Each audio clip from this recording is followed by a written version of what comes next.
नमस्कार दोस्तों, आज हम बात करेंगे राजस्थान के राजाओं में मुगलों से लड़ने वाले राजाओं के बारे में। यानी कि सबसे बड़ा युद्ध मुगलों से लड़ने वाले वो राजा थे तो वो थे महाराणा प्रताप सिंह, जिन्होंने हल्दी घाटी के विश्व का दूसरा सबसे बड़ा युद्ध लड़ा था। मुगल बादशाह अकबर ने अपनी सेना के साथ लगभग 1 लाख से ऊपर ज्यादा सेना के साथ महाराणा प्रताप ने लगभग 20,000 सेनाओं के साथ हल्दी घाटी का एक विशाल युद्ध लड़ा था। विश्व का पहला युद्ध पानीपत का और दूसरा युद्ध हल्दी घाटी का माना जाता है। सबसे पहला युद्ध लड़ा था महाराणा प्रताप के दादाजी राणा सांगा ने। जब बाबर भारत में आया था तो उस समय राणा सांगा ने सबसे पहले युद्ध लड़ा था। इसके बाद राणा सांगा के पुत्र उदय सिंह जी ने चित्तौड़गढ़ में 1568 के समय युद्ध लड़ा था। तो उस समय उनके खास सेनापति कल्लाजी राठौड़ और जयमल राठौड़ और फत्ता चुंडावत के नेतृत्व में ये युद्ध लड़ा गया था 1568 में। यह एक विशाल युद्ध था। 1568 में युद्ध के बाद में उदय सिंह जी ने उदयपुर नगरी बसाई और उदयपुर को अपनी राजधानी बनाया। सिंह जी के बाद महाराणा प्रताप के बाद महाराणा प्रताप का पुत्र अमर सिंह जी ने लगभग 18 युद्ध लड़े थे मुगलों से। अमर सिंह जी के पुत्र करण सिंह और करण सिंह जी के पुत्र जगत सिंह के बीच में कोई खास युद्ध नहीं हुए थे मुगलों के। इसके बाद में युद्ध हुए थे। राज सिंह जी ने युद्ध किया था मुगलों से। जब औरंगजेब का शासन हुआ करता था तो उस समय राज सिंह जी ने औरंगजेब को खुली चुनौती दी थी। महाराणा प्रताप के वंशज अमर सिंह के पुत्र करण सिंह के पुत्र जगत सिंह और जगत सिंह जी के पुत्र जो राज सिंह जी थे, इन्होंने औरंगजेब को खुली चुनौती दी थी। ये जो आप सामने दृश्य देख रहे हैं, राज सिंह जी, गुरु गोविंद सिंह और शिवाजी महाराज और बूंदी के छत्रपाल जी औरंगजेब के लिए खुली चुनौती क्या जरूरत है, यहाँ पर मोर्चा बनाकर औरंगजेब को खुली चुनौती दी थी। राजस्थान के राजाओं ने ही नहीं बल्कि राजस्थान के छत्राणियों ने भी मुगलों से युद्ध लड़े थे। उन्होंने अपने मान सम्मान की रक्षा के लिए शत्रुओं के खिलाफ भी अपने मान सम्मान की रक्षा करते हुए उन्होंने जोहर करके भी एक युद्ध लड़ा गया था।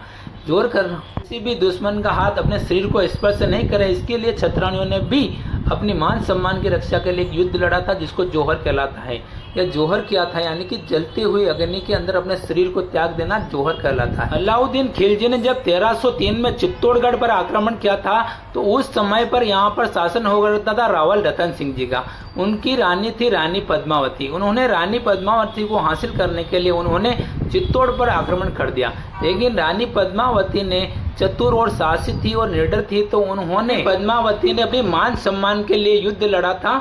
उन्होंने दुश्मन के हाथ अपने शरीर को स्पर्श ही नहीं करे, जिसके कारण उन्होंने चित्तौड़गढ़ का सबसे पहला जोहर हुआ था 1303 के अंदर। उन्हें इतिहास का सबसे बड़ा जोहर माना जाता है। दूसरा जोहर हुआ था उसके 232 वर्ष बाद।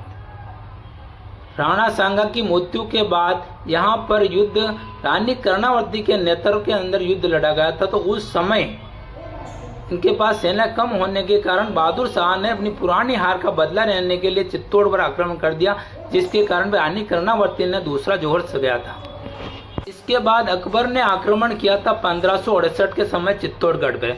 उस समय महाराणा प्रताप के पिता उदय सिंह जी का शासन हुआ करता था।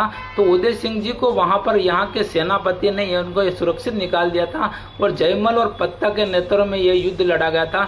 जयमल जी जो कि मेड़ता के राजा हुआ करते थे, उन्होंने ये युद्ध लड़ा था। उन्होंने अकबर से संघर्ष करते हुए लगभग 6 महीने तक युद्ध लड़ा।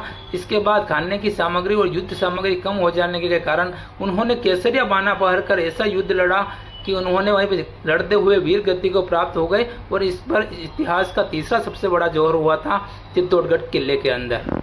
जिन छत्राणियों ने ये जोहर किए, ये जोहर भी किसी लड़ाई से कम नहीं थे। दुर्गादास राठौड़ ने औरंगजेब के खिलाफ राजपूतों की रक्षा के लिए कई वर्षों तक युद्ध लड़ा। लगभग उन्होंने 30 वर्षों तक राजपूतों की रक्षा के लिए युद्ध लड़ा। मारवाड़ के चंद्रसेन ने भी मुगलों के खिलाफ कई बार युद्ध लड़े, हमेशा मुगलों के खिलाफ रहे जीवन तक।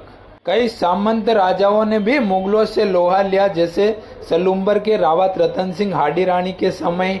इसके बाद देवालियाओं के रावत बाज सिंह जी रानी कर्णावती के सेनापति रहे थे। चित्तौड़गढ़ का दूसरा जोहर हुआ उस समय। और इसके बाद बिजोलियाओं के सामंत मामरव जी ने भी मुगलों के खिलाफ युद्ध लड़े, जो महाराणा प्रताप के ससुर जी हुआ करते थे।